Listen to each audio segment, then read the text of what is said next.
가림막을 설치하고 나니까 지난 금요일 날 설교를 해보니까 이전과 좀 다른 점이 있는데, 보통 이제 제 소리가 마이크를 통해서만 나가는 게 아니라 그냥 육성으로 나가는 말도 있습니다.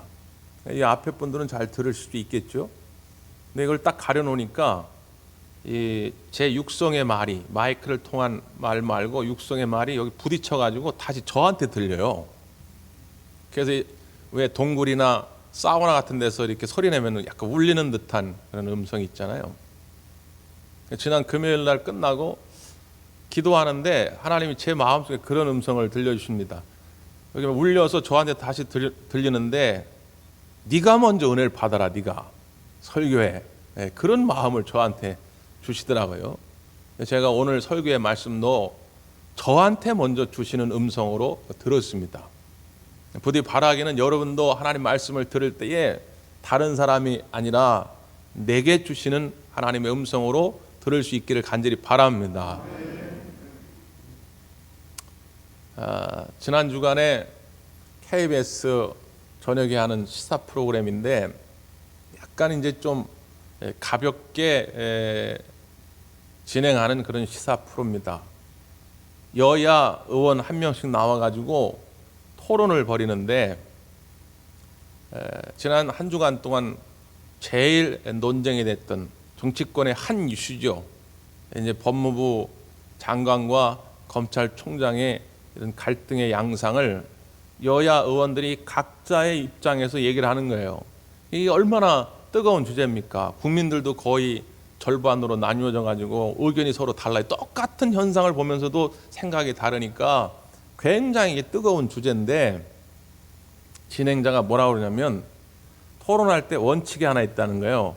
상대방이 무슨 이야기를 하면 그 이야기에 대해서 반론을 제기하기 전에 꼭 앞에다가 붙여야 할 말이 있다. 그게 뭐냐면 그랬구나, 이렇게 붙이는 거예요. 그러니까 이제 앞에 예를 들면 이제 여당 의원이 그냥 막 얼굴이 울그락불그락 하면서 막 자기 얘기를 막 합니다. 그러면 이제 상대방 야당 의원이 반박하고 싶은 마음이 있잖아요. 그런데 그 말을 꺼내기 전에 그랬구나 하고 자기 얘기를 해야 되는 거예요. 그러니까 이게 올라갔다가도 내려올 수밖에 없는 거예요. 서로 하면서도 여야 의원이 막 웃어요. 그렇다고 자기가 할 말을 못하는 건 아닙니다. 다 자기 할 말은 다 해요. 근데 얼굴이 부드럽게 미소를 지으면서 자기의 주장을 펼치는 거예요. 그게 얼마나 좋습니까? 여당만 있어도 안 되고 야당만 있어도 안 되고, 민주주의가 발전을 하면 건강한 여당도 건강한 야당도 다 필요한데, 서로의 의견도 다 일리가 있는데 그거를 그냥 못 잡아먹어서 안달인 것처럼 막 달려들지 말고 상대방의 의견도 존중하면서 그랬구나, 그러면서 또 내 의견을 표출하니까 이게 참 얼마나 아름답든지요. 여러분도요, 살아가시다가 부부싸움 할 때 있잖아요. 원칙을 하나 정해놓으세요. 뭐 부부싸움 할 수도 있죠. 근데 하기 전에 상대방이 얘기하면 그랬구나 하고 내 얘기를 하시면 돼요. 그러면 그 부부싸움 오래 안 갑니다. 한번 꼭 해보시길 바래요. 세상을 살아가다 보면 그랬구나 하고 내 마음을 알아주고 공감해 줄 사람을 우리는 찾습니다. 가족 중에, 친구들 중에, 동료들 중에, 이웃들 중에 그런 사람이 많이 있다면 그 사람은 행복한 삶을 살게 돼요. 낙심하더라도 쉽게 일어날 수 있는 힘을 그 주변으로부터 얻게 되지요. 근데 반대로 그랬구나 하고 내 마음을 이해해 주고 공감해 줄 사람이 많지 않다면 그 사람은 극도로 외로울 수밖에 없습니다. 그 고독감이 모든 삶의 용기와 희망을 빼앗아가 버리지요. 방송인 김재동 씨가 쓴 책 가운데 그럴 수도 있지, 그 책을 얼마 전에 읽었는데 거기서 소개한 실화입니다. 어떤 젊은 부인이 임신을 했는데 그만 뜻하지 않게 유산을 한 것이죠. 그러자 주변에서 사람들이 뭐라고 위로를 하냐면, 야, 잊어버려라. 그 아이는 네 아이가 아니었나 보다. 너도 새로운 삶을 시작해야지. 물론 그 상대방들은 위로의 마음으로 하는 겁니다. 그럼에도 불구하고 이 부인은 너무 속상한 거예요. 그래가지고 어느 날 버스를 타고 뚜렷한 목적지도 없이 그냥 하염없이 갑니다. 멍한 상태로 가는데 우연찮게 길에서 정신과 병원 간판을 보게 되는 것이죠. 그래서 얼른 버스에서 내려가지고 찾아간 것입니다. 그리고 그 의사에게 자기의 상황들을 간략하게 설명을 하니까 그 의사가 제일 첫 번째로 한 말이 뭐냐면 그 아이 태명이 뭐였어요? 이렇게 물어보는 겁니다. 그래서 이 말 한마디, 그 아이 태명이 뭐였어요? 하는 말에 이 부인이 그냥 왈칵 눈물을 쏟아내고 자기 속에 있는 모든 얘기를 털어놓게 됩니다. 분명히 내 안에 있었는데, 물론 그게 10개월도 안 돼가지고 죽음을 맞이했지만 몇 개월이라도 내 안에 존재하던 분명한 내 아이인데 자꾸 주변에서는 네 아이 아니었나 보다, 없어야 되는 아이였나 보다, 잊어버려라. 잊혀줄 수가 없는데, 잊을 수가 없는데 자꾸 잊어버리라고 하니까 너무 속상했는데, 그 아이 태명이 뭡니까? 그 아이를 인정해주는 그 의사의 말 한마디에 왈칵 눈물이 쏟아지면서 마음의 문이 열렸던 것이죠. 여러분, 우리가 이 세상 살아가면서 그렇게 우리의 마음을 알아줄 사람이 필요하지만 종종은 찾지 못해서 가슴 아파할 때가 있죠. 그럼에도 불구하고 우리가 소망을 갖게 되는 것은 우리 예수님께서 오늘 우리의 삶 가운데 와 주셔서 우리와 눈높이를 맞춰주시고 우리의 마음을 공감해 주시고 그랬구나 우리를 어루만져 주실 줄 믿습니다. 상처난 마음, 분노와 증오로 쌓여진 마음, 실패와 낙담으로 쌓여진 그 마음, 그 어떤 마음이라도 우리 주님이 아시고 우리 가운데 찾아오셔서 우리의 마음을 어루만져 주시는 것이죠. 오늘은 우리가 교회 절기로 강림절 첫 번째 주일입니다. 오늘 앞에 이렇게 어제 청년부하고 청소년부에서 교회 크리스마스 장식을 했는데 오늘 4개의 초 가운데 첫 번째 초를 켰습니다. 강림절 첫 번째 주일. 목사님은 초를 켜려면 다 켜지 왜 하나만 켰나 하고 또 오셔가지고 다 켜놓으시면 안 됩니다. 오늘 하나, 다음 주에 2개, 그 다음 주는 3개, 그 다음 주는 4개, 4개의 초가 다 들어오면 우리가 성탄절을 맞이하게 됩니다. 강림절, 영어로는 애드번트, 도착하다. 우리 예수님이 우리 가운데 도착하셨는데 왜 도착하셨냐 그 말이에요. 왜 오셨냔 말이죠. 거룩하고 높은 그 하늘 보좌를 버려두시고 왜 비천한 이 낮은 자리에 오셨냐 그 말이죠. 성경을 보니까 예수님이 친히 스스로 소개하신 장면들이 여러 곳에 있습니다. 특별히 인자라는 표현을 쓰면서 인자가 온 것은 무엇 때문이다. 인자라고 하는 말은 사람 인자의 아들 자자입니다. 사람의 아들 그런 뜻이죠. 아니 사람의 아들 아닌 사람이 누가 있습니까? 여러분 가운데 사람이 아들이 아닌 사람 손 한번 들어보십시오. 없잖아요. 목사님 나는 단곤의 자손이라서 나는 곰의 아들입니다. 이런 사람 없잖아요. 그건 신화일 뿐이고 우리 다 사람의 아들인데 왜 굳이 예수님이 인자라는 표현을 쓰셨을까요? 인자라는 말은 메시아를 일컫는 관용적 표현입니다. 사람의 아들, 하나님의 아들이지만 하나님의 모습으로 온 것이 아니라 인간, 육신의 모습을 입고 이 땅에 오셔서 인간의 죄의 짐을 짊어지시고 십자가에 죽으시고 우리를 구원하신 그 메시아를 나타낼 때 쓰는 말이 인자예요. 그래서 인자가 온 것은 이러이러해서 왔다라고 설명하시는 장면이 여러 곳에 등장합니다. 이번 강림절기에 그래서 그 여러 말씀들을 한번 나눠보고자 합니다. 자, 오늘 첫 번째 누가복음 19장 10절 말씀 가운데 예수님이 이렇게 스스로를 설명합니다. 함께 읽어보죠. 10절 시작.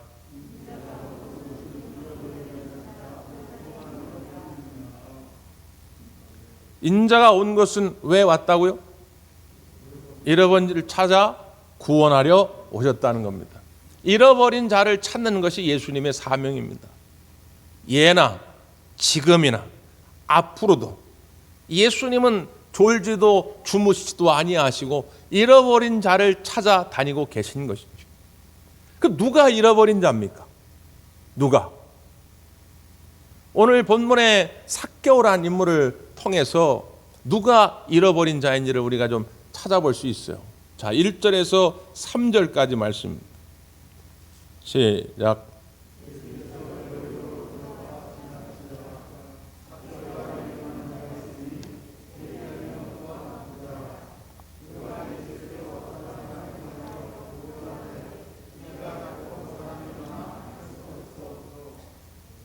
자, 먼저 이름이 뭐라고요? 삭개오. 그 뜻은 뭡니까? 순결한 자, 의로운 자, 그런 뜻입니다. 부모님이 좋은 의미를 가지고 지었겠죠. 너는 순결한 삶을 살아라, 의로운 삶을 살아라. 그래서 모든 사람들에게 사랑받고 존중받고 하나님께도 귀하게 쓰임받는 인생이 되거라. 그래서 적겠죠. 네? 저는 서성, 별성자입니다. 너는 별처럼 빛나는 삶을 살아서 이 세상의 어둠을 밝히거라. 그래서 저희 아버님이 지어주신 이름이에요.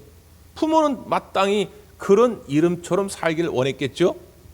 근데 삭개오는 전혀 그런 의로운 순결한 삶을 살지 못했습니다. 왜요? 그의 직업이 뭡니까? 세리입니다. 그것도 세리장입니다. 지금으로 말하면 지역의 세무서장 정도 되는 것이죠. 그 지역이 어디냐? 여리고입니다. 여러분 아시다시피 이스라엘 백성이 요단강을 건너서 제일 먼저 정복 전쟁을 벌여서 함락시킨 성이 무슨 성이죠? 여리고 성입니다. 왜 여리고 성이 그렇게 난공불락으로 쌓여져 있었을까요? 사람들이 많이 사니까요. 그럼 왜 그 성에 사람들이 많이 살았을까요? 살기 좋으니까. 거기는 기후가 좋아가지고 농사가 잘 됩니다. 돈이 모입니다. 그러니까 모여 사는 거예요. 우리나라 5천만 인구 가운데 절반 2,500만이 수도권에 모여 살잖아요. 저 밑에 지역에도 많은데 왜 꾸역꾸역 수도권으로 모여들게 됩니까? 여러 가지 주거 환경, 살기 좋은 환경이 있으니까 모여들지요. 그러니까 여리고성은 사람들이 많이 모여 살던 곳입니다. 사람들이 많이 모여 산다고 하는 건 다른 말로 말하면 세리가 돈을 많이 거둬들일 수 있는 거예요. 그러니까 다른 변방의 마을보다도 여리고의 세리장이다. 그럼 벌써 이게 직위가 다른 거예요. 그러니까 그의 형편에 대해서 한마디를 더 추가하는데 그는 세리장이며 또한 부자였다. 그러니까 같은 세리여도 부자가 아닌 그냥 보통 정도의 세리들도 있었어요. 그런데 오늘 이 삭개오는 아주 부자일 정도로 세금을 많이 거두어 들였다고 하는 것이죠. 그런데 역설적으로 이것이 삭개오를 고독한 지경으로 몰고 간 것입니다. 당시 유대인들이 가장 싫어하는 몇 부류의 사람들이 있었는데 예를 들면 창기들, 예를 들면 저주받았다고 여겨지는 나병 환자들, 죄인들, 그리고 세리들입니다. 이들은 짐승봐도 못한 인간들이라고 봤어요. 로마가 이스라엘을 다스립니다. 근데 로마가 이스라엘뿐만 아니라 당시 유럽 전역을 다스리고 있었죠. 중동 지역까지. 그러니까 로마의 관리들이 다 이걸 감당할 수가 없어요. 그러니까 각 그 지역의 각 민족 그 나라 사람들을 관리를 세워가지고 대신 로마의 일을 하게 한 것입니다. 그러면 그 사람들 뽑아놨으니까 그 사람들에게 어떤 대가를 줘야 될 거 아니에요? 근데 로마가 대가를 주진 않고 야 너희들이 우리한테 100원만 세금을 올려라. 대신에 나머지는 너네 알아서 해. 이렇게 그냥 내버려 둔 것입니다. 그러니까 세리들이 하기 나름인 거예요. 근데 삭개오는 더 악랄했던 것이죠. 예를 들면 로마에 100원을 바쳐야 하면 한 120원 정도 국민들한테 서민들한테 걷어가지고 100원은 바치고 20원은 자기가 갖는다. 그럼 어느 정도 이해가 될 텐데 이 삭개오는 예를 들면 100원 바치면 되는데 한 300원 거두어 드리는 거예요. 그리고 100원은 세금으로 로마에 갖다 주고 200원은 자기가 챙기고 이런 세리들이 많았다는 겁니다. 그러니까 가뜩이나도 먹고 살기 힘든 이 서민들 입장에서 이 세리들은 정말 인간 같지 않은 인간, 이 짐승보다도 못한 인간이에요. 아이들조차도 침을 뱉고 돌을 던지고 욕을 하고 그런 대상. 나름대로 돈을 많이 벌었지만 높은 지위를 얻었지만 그러나 사람들과 함께 할 수 없는, 그 누구와도 자기의 마음을 나눌 수 없는 고독감에, 공허함에 사로잡혀 있던 삭개오. 이런 마음의 상태를 가지고 있는 사람들이 잃어버린 자들입니다. 그 이유가 어떠하든지 간에 그런 마음을 가지고 살아가는 사람들이 우리 주변에 너무 많죠.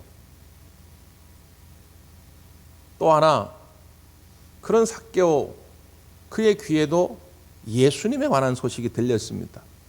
그래서 야, 나도 한번 예수님을 만나 보러 가자. 그리고 사람들이 많이 모인 곳으로 갔는데 이미 많은 사람들이 모여가지고 예수님께 가까이 갈 수가 없어요. 그걸 성경은 뭐라고 표현하냐면 키가 작고 사람들이 많아, 이렇게 해놨습니다. 그 사람의 신상에 대해서 굳이 이렇게 구체적으로 설명한 것이 많지 않습니다. 그러니까 예를 들어 가지고 그냥 사람들이 조금 클 수도 있고 조금 작을 수도 있는데 그냥 고만고만하다 그러면 성경이 굳이 삭개오가 키가 작았다라고 하는 걸 묘사하지 않았을 거라고 말이죠. 여기서 키가 작다라는 건 그냥 어느 정도 작은 게 아니라 매우 작다는 거예요. 이것이 삭개오의 마음속에 큰 열등감으로 자리 잡고 있는 것이죠. 저도 초등학교 다닐 때 제일 듣기 싫었던 별명 중에 하나가 땅콩입니다. 땅콩. 지금은 여러분 보실 때 그냥 보통 키는 됩니다. 제가 우리나라 남자 평균 키 정도는 되는데 이게 중학교 2학년, 3학년 때 다 자란 거예요. 중학교 2학년 전에는 이거보다 훨씬 작았습니다. 초등학교 때. 그러니까 제 친구들은 5학년, 6학년 때도 막 키가 쑥쑥 자라요. 그러니까 저를 보고 맨날 야, 땅콩. 이게 얼마나 기분 나쁜지 몰라요. 다른 사람에게는 별거 아닐지 모르지만 그걸 듣는 당사자는 굉장히 자존심이 상하는 일이지요. 삭개오는 그것이 자기 자존감을 해치는 큰 문제였던 것입니다. 자, 만약에 키가 크다면 뒤에서도 멀찌감치해서도 예수님을 볼 수 있었을 것이고, 또 하나 키가 작아가지고 도저히 뒤에서 보지 못한다면 한 가지 방법은 사람들 속으로 들어가면 됩니다. 그런데 성경은 뭐라고 말하고 있냐면 사람들이 많아서 못 간다는 거예요. 왜 못 가냐? 그 사람들 속에 끼어들 수 없는 존재였다는 것입니다. 예를 들어서 평소에 가깝게 지내는 친구들이라든가 이웃이라면 아이고 나도 좀 가보자. 나 좀 키가 작잖아. 알잖아. 나 좀 앞으로 가볼게. 조금만 양보해. 비켜줘봐. 그래서 갈 수도 있지요. 근데 삭개오는 지금 그렇게 동네 사람들과 어울릴 수 있는 상황이 아닌 것입니다. 앞으로 나가려고 하면 사람들이 욕을 할 겁니다. 돌을 던질 겁니다. 침을 뱉을 겁니다. 저리 꺼지라고 할 것입니다. 그러니까 갈 수가 없는 것이죠. 그에게는 이 신체적인 약점이 단순히 거기서만 끝난 것이 아니라 그의 심리적인 약점으로도 자리 잡게 된 것이죠. 도저히 예수님을 만나러 갈 수 없는 상황이 되자 그가 취한 방법은 뭡니까? 돌 감람나무 위로 올라가는 것입니다. 예수님을 보고 싶은 열망은 있었기 때문에 그 돌 감람나무에 올라가 있는 삭개오를 향해서 예수님이 외칩니다. 자, 성경을 한번 보시죠. 5절입니다. 5절. 시작.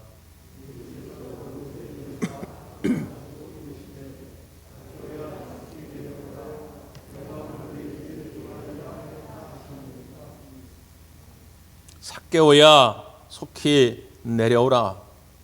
예수님이 삭개오의 이름을 어떻게 알게 됐는지에 대해서 성경은 전혀 말하고 있지 않습니다.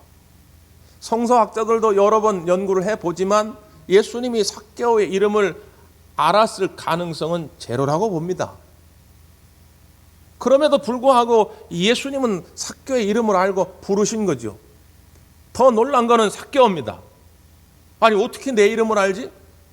My name is 삭개오. 난 한 번도 소개해 본 적이 없는데, 또 자기는 동네 사람들하고 잘 어울리지도 못하는 사람들인데, 사람들은 자기 이름을 불러주지도 않는데 어떻게 예수님이 내 이름을 아셨지? 삭개오는 충격을 받을 수밖에 없죠. 당시 동네 사람들은 삭개오를 뭐라고 불렀는지 보십시오. 7절. 무사람이 보고 수군거려 이르되 저가 죄인의 집에 유하러 들어갔도다. 그냥 동네 사람들에게 있어서 삭개오는 죄인들 가운데 한 사람일 뿐입니다. 그의 이름을 기억하는 사람도 많지 않을 뿐만 아니라 그의 이름을 불러주는 사람도 없습니다. 그냥 뭉뚱그려 가지고 죄인들, 저주받을 자들, 그게 동네 사람들이 삭개오를 바라보는 관점입니다. 이 세상을 살아가는 많은 사람들 가운데 이렇게 불려주는 사람들이 있습니다. 저는 참 슬픈데, 젊은이들이 그런 표현 쓰는 게 참 슬픈데, 자기 스스로를 루저라는 표현을 씁니다. 루저는 패배자, 실패자라는 뜻이죠. 나는 좋은 대학을 나오지 못했기 때문에 난 루저다. 나는 대기업에 취업을 못했기 때문에 루저다. 나는 괜찮은 남자, 괜찮은 여자를 붙잡아 결혼 못해서 난 루저다. 아니, 자기 스스로를 그렇게 부르는 젊은이들이 의외로 많더라는 것이죠. 세상은 그렇게 부르거든요. 그 사람의 존재 자체를 보지 않습니다. 그냥 뭉뚱그려 가지고 죄인들, 저 실패자들, 저 낙오자들, 별 볼 일 없는 사람들. 그런데 예수님은 삭개오야, 그 이름을 불러 주신 것입니다. 성경 속에 예수님은 많은 사람들을 그렇게 이름 부르기를 좋아하셨습니다. 예수님 무덤에 와서 시체를 찾던 여인에게 찾아가서 예수님이 마리아야 부르지 않습니까? 무덤 문에 갇혀가지고 살아날 가망이 없던 그 나사로, 그 무덤 앞에서 예수님도 눈물을 흘리시면서 나사로야, 나사로야 나오너라. 심지어 예수님을 믿는 사람들을 핍박하기 위해서 다메섹을 향해서 가고 있던 사울에게 나타나서 사울아, 사울아, 네가 나를 왜 핍박하느냐. 저도 예수님 닮아 목회하면서 우리 사랑하는 대관 가족들의 이름을 자주 부르려고 애를 씁니다. 뭐 우리 어른들이야 제가 거의 잊어버린 일이 없는데, 예전에는 그 자녀들, 심지어 손자, 손녀까지도 제가 이름을 잘 기억하고 그 이름을 불러줬는데, 우리 어르신들에겐 죄송한 말씀이지만, 제가 자꾸 이제 시간이 지나면서 이 손자, 손녀 이름, 그 자식들 이름을 종종 까먹을 때가 있어요. 언뜻 떠오르잖아요. 그냥 되돌아서 가지고 한 1, 2분 지나면 떠오르는데 그 순간 안 떠올려 가지고 참 그분 혹시 또 상처받진 않으셨을까. 왜냐하면 그 이름을 기억해 줘 가지고 누구누구 잘 있죠, 제가 누구누구에 기도하고 있습니다, 이렇게 해야 이게 기분이 좋은 건데 순간적으로 이름이 떠오르지 않아 가지고 참 얼마나 제가 스스로 창피하고 죄송한지 말이죠. 여러분 이해해 주시기를 바랍니다. 나름대로 애를 쓰는데 그럴 때가 있어요. 근데 여러분, 우리 예수님은 한 번도 여러분의 이름을 잊어버린 적이 없습니다. 여러분의 이름을 불러주시고 오늘도 찾아오신 줄 믿습니다. 제가 학창시절에 그 공부했던 국어 시간에 나오던 시 하나가 있어요. 여러분도 많이 들어보신 시인데, 김춘수 시인의 꽃이라고 하는 제목의 시죠. 내가 그의 이름을 불러주기 전에는 그는 다만 하나의 몸짓에 지나지 않았다. 내가 그의 이름을 불러주었을 때 그는 나에게로 와서 꽃이 되었다. 내가 그의 이름을 불러준 것처럼 나의 빛깔과 향기에 알맞은 누가 나의 이름을 불러다오. 그에게로 가서 나도 그의 꽃이 되고 싶다. 우리들은 모두 무엇이 되고 싶다. 너는 나에게, 나는 너에게 잊혀지지 않는 하나의 눈짓이 되고 싶다. 이거 엄청 공부했던 시입니다. 시험에도 나오고 막 그랬던 시인데, 시는 너무 분석하고 공부하면 감흥이 없어요. 그냥 딱 들을 때 여러분 각자의 마음속에 울림이 있잖아요. 그냥 길가에 흐드러지게 피는 꽃들, 그냥 지나쳐가면 아무 의미가 없습니다. 그런데 내가 그의 꽃의 이름을 불러줄 때 나에게로 와서 꽃이 되었다, 가치 있는 존재가 되었다고 하는 거죠. 그래야 우리의 인생에도 그런 것입니다. 누군가가 나를 불러주고 나를 인정해주면 내 가치가 올라가는 것이죠. 우리 예수님이 그러기에 우리에게 찾아와 주셔서 우리의 이름을 불러주시는 것입니다. 삭개오야, 삭개오야.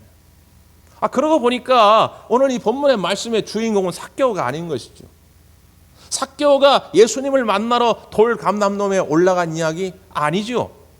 오늘 본문의 핵심은 뭐냐면 그 돌 감람섬에 올라가 있는 삭개오를 찾으러 오신 예수님입니다. 이게 핵심인 거예요. 오늘 이 아침에 여러분이 예수님을 만나러 이 예배당에 나오셨죠? 근데 여러분이 예수님을 만나고 싶은 그 마음보다 몇십 배, 몇백 배 더 큰 마음으로 예수님이 이 자리에 찾아오신 줄 믿습니다. 여러분을 만나고 싶어서.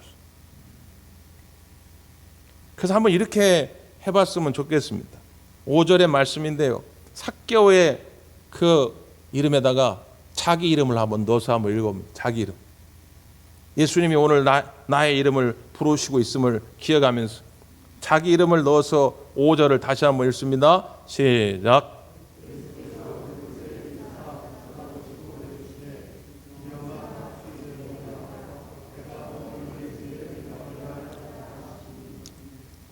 아멘. 오늘 예수님께서 여러분의 이름을 부르시고 여러분의 가정, 여러분의 일터, 여러분 삶의 자리에 함께 하시는 줄 믿습니다. 그 은혜가 너무 컸기에 삭개오는 돌이킵니다. 지나온 과거의 삶을 버려두고 이제는 예수님이 기뻐하시는 삶의 자리로 나아갑니다.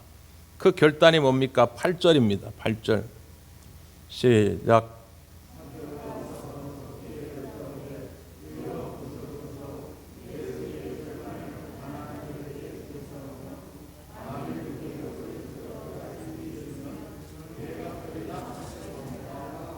아멘. 여기 오면 자기의 재산 절반을 가난한 자들에게 주겠다고 결단합니다. 이제까지는 돈이 인생의 전부였습니다. 내가 필요해서 돈을 번 것이 아니라 돈의 노예가 되어서 내 인생을 돈에 맡겼던 것이죠. 그리고 불의하게 번 것이 있다면 4배를 갚겠다고 합니다. 당시의 율법과 규례에 의하면 불의한 방법으로 거두어 들였으면 거기에 5분의 1, 20%만 얹어서 갚으면 됩니다. 그럼 법적으로는 해결이 돼요. 그러니까 예를 들면 내가 무슨 사기 쳐가지고 상대방의 100만 원을 뺏어왔다. 그럼 나중에 120만 원을 갚으면 그 죄가 사해지는 거예요. 그런데 오늘 삭개오는 4배로 갚겠다는 겁니다. 4배. 율법보다 규례보다 20배 더 갚겠다는 거지요. 예수님 믿으면 이렇게 전혀 상상할 수 없었던 일들이 막 벌어집니다. 저렇게 구도새 같은 인간이 어떻게 저렇게 됐지? 이해할 수 없는 일들이 예수님의 은혜를 체험하고 나면 벌어지게 되는 것이죠. 오늘도 많은 사람들이 이런 변화를 추구하면서 구원받기 위해서 몸부림칩니다. 예수님은 지금도 그런 사람들을 찾고 있고 그들을 찾는 일꾼으로 우리를 부르신 것입니다. 2015년이죠. 여러분도 아마 뉴스를 통해서 보신 분도 있을 겁니다. 당시 뉴스에서 많이 소개됐던 사건인데 2015년 12월 31일 날 미국의 노스캐롤라이나 지역에 아웃리치 선교교회라고 있는데 이 아웃리치 선교교회에서 송구영신 예배를 드리고 있었어요. 근데 예배 중간에 갑자기 어떤 남자가 자동 소총을 들고 예배당 안으로 진입을 합니다. 그러니까 일부 성도들이 막 깜짝 놀랐죠. 비명을 지르고 막 의자 속으로 들어가고 아니면 예배당을 나가는 사람도 있고 막 그럽니다. 근데 이 남자가 그 소총을 든 채로 이 강대상 앞으로 오는 거예요. 여기 목사가 서 있는데 그때 이 앞에서 예배를 인도하고 있던 레리 목사님인데 그 총든 남자를 향해서 부드러운 미소를 지으면서 이렇게 말합니다. 제가 뭘 도와드릴까요? 근데 이 말을 듣고 있던 그 남자가 총을 내려놓으면서 뭐라고 얘기하냐면 나를 위해 기도 좀 해주십시오. 그때 목사님과 그 교회 성도들이 정말 눈물로 이 남자를 위해서 기도합니다. 경찰들이 와서 잡아가려고 했는데 목사님과 성도들이 말립니다. 됐다고. 그리고 그에게 약간의 병력이 있음을 확인하고 치료받게 도와줍니다. 그리고 치료를 받은 후에 그 교회 등록 성도가 됩니다. 여러분, 우리 주변을 한 번만 더 돌아보시면 그 남자와 같은 오늘 본문의 삭개오와 같은 구원받고자 하는 열망으로 사로잡힌 사람들이 많습니다. 왜요? 너무 외롭거든요. 그랬구나. 내 마음을 동감해 줄 사람이 한 사람이 없어서 이 세상에 버려진 채로 살아가는 사람들이 수도 없이 많다고 하는 것입니다. 교회로 꼭 데리고 와가지고 여기 앉혀야 전도가 아닙니다. 이 어려운 때에 여러분이 나아가서 위로의 메시지, 희망의 메시지를 들고 세상에 빛이 될 수 있다면 그게 전도 아닙니까? 여러분, 가셔서 이 성탄의 기쁜 소식을 많은 사람들에게 전하시고 그들이 예수님을 만나서 새로운 인생을 살아갈 수 있도록 돕는 동역자 역할을 잘 감당할 수 있기를 바랍니다. 기도하겠습니다.